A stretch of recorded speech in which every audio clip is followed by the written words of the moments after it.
We spend our childhoods in school, getting prepared for our futures. Many young people already know what their passion is. A passion is a burning desire. Once that fire is lit, you think about it all the time. But many young people don't have the resources to pursue their passion. Sometimes, to find what you're passionate about, you have to try new things. But if the opportunities are lacking, then how can you figure out what you're meant to do?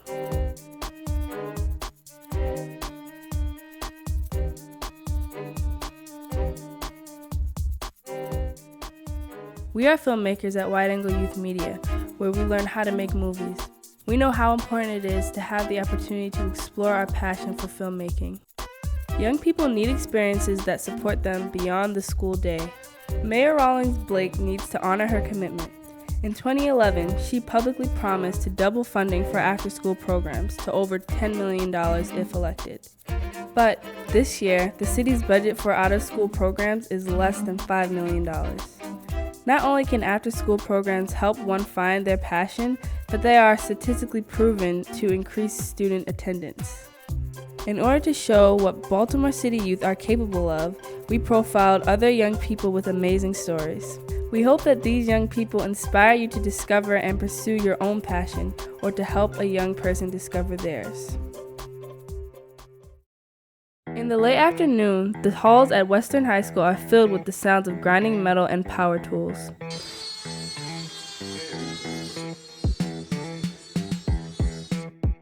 If you follow those sounds downstairs, you'll find an extraordinary young woman leading a team of champion robotics engineers. This is her story. My name is Kimmy Booth. I'm 17 years old and I love robotics. The best part of building a robot is the programming. I'm really interested in computers, and that's kind of like the main thing I like focusing on. And that point when you're building and you actually get your robot to move is the best part for me. I realized that I loved technology and robotics when I went to my first competition at the Chesapeake Regional, and we were competing with hundreds of teenagers from all over the country who were just all there to share their excitement for robotics.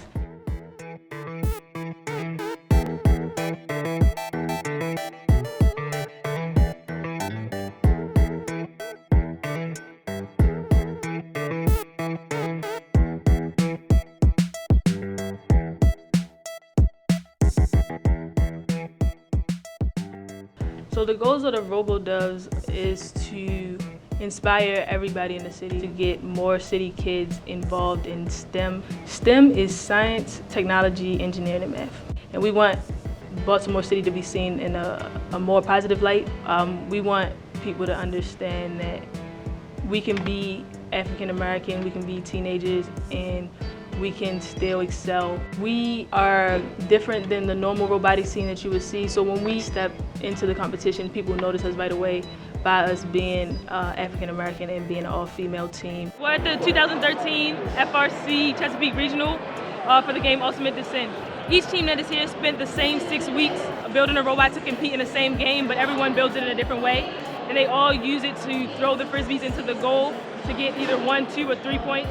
Or they made a robot like ours that can climb to the top or at least to the middle bar to get their team extra bonus points. So our team is a climbing robot, and we're the only robot here that climbs all the way to the top of the pyramid that gives you the most points that you can receive in the game. Most teams decided not to do it because they were worried about getting to the top and falling off and the dangers that come with lifting up. But our team spent a lot of time in perfecting our climb. We did everything that we were supposed to do. We got out 30 points by climbing to the top, and our alliance won. A passion is something that excites you every day, something that you look forward to when you wake up in the morning, something that you think about when you go to bed. Without a passion, students just tend to get lost in like the crowd of what normal teenagers do, but when you have a passion, it helps you step outside your boundaries and explore new things. The Umar Boxing Studio has been around since 1999. Their program creates and maintains a positive and safe environment for children. Our next interview subject is only 12 years old and a Golden Glove state champion. This is her story.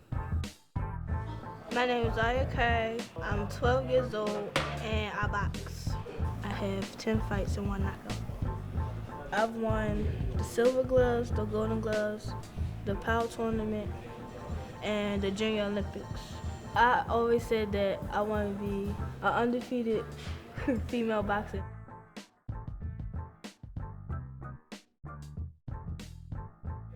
I got into boxing at 8. My cousins and my brother got into boxing because of my uncle, so he kind of put all of us in boxing. He told us that it'd give us more opportunities in life. At first, I was nervous, almost cried because I thought I was going to get in the ring for the first time when I first walked in the door, and I wanted to go back home. But now, I come here every day. It feels good because I know everybody in here, and it's just normal for me. My favorite part is, I guess, working the mitts with my coaches. If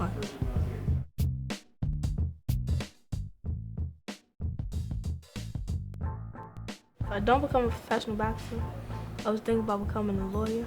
It's like winning a fight. You have to do different things so you can outdo your opponent.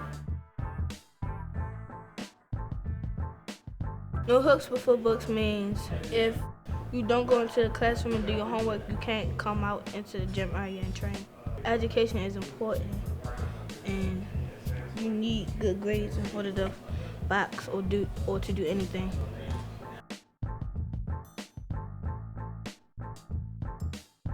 It's good to put money into these type of programs because you're not just boxing. You can come here and you can get all your work and all your help with something, and you can basically let out your anger because you get to hit things. If you have different opportunities on program, probably will not have a better chance in life because the more opportunities you have, the more choices you're given in life.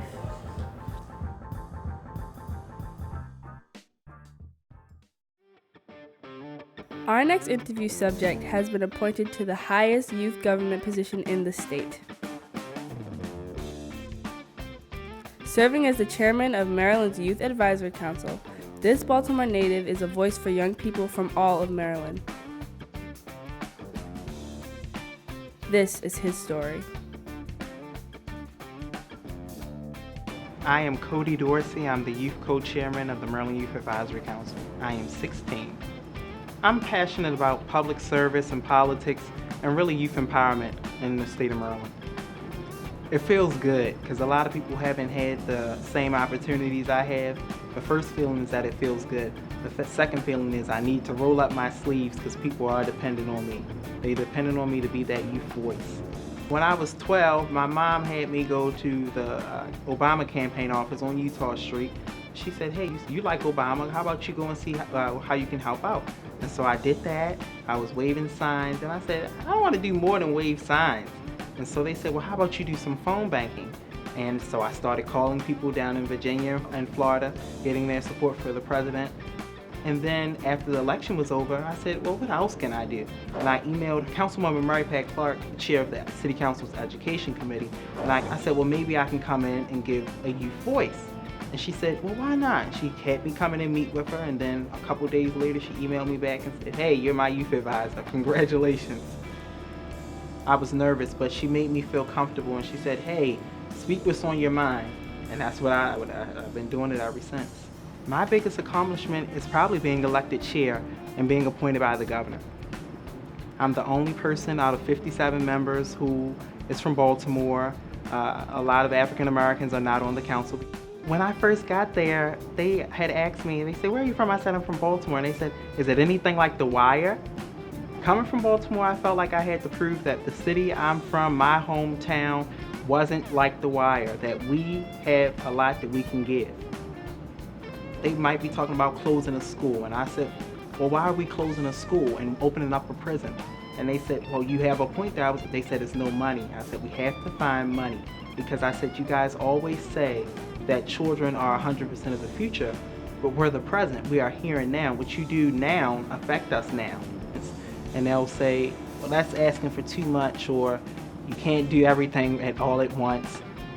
And sometimes that's discouraging, because I know that if you want better results, you have to make better choices. It's important for youth to be involved in public service because you have to lose yourself in service of others to really enjoy life. Your passion is something that's leading you. It's something that you really enjoy. It's something that stays on your mind 24/7. After school programs sometimes is the gateway to how you discover something you're really interested in. You know, when you make a career about money, you don't really enjoy it, but when you make a career based on your passion, you never work a day in your life.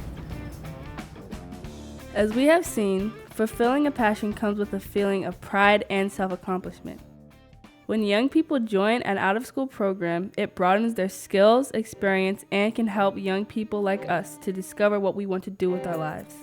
Near the end of filming for this project, we went to City Hall to testify in a hearing about youth opportunities in our city.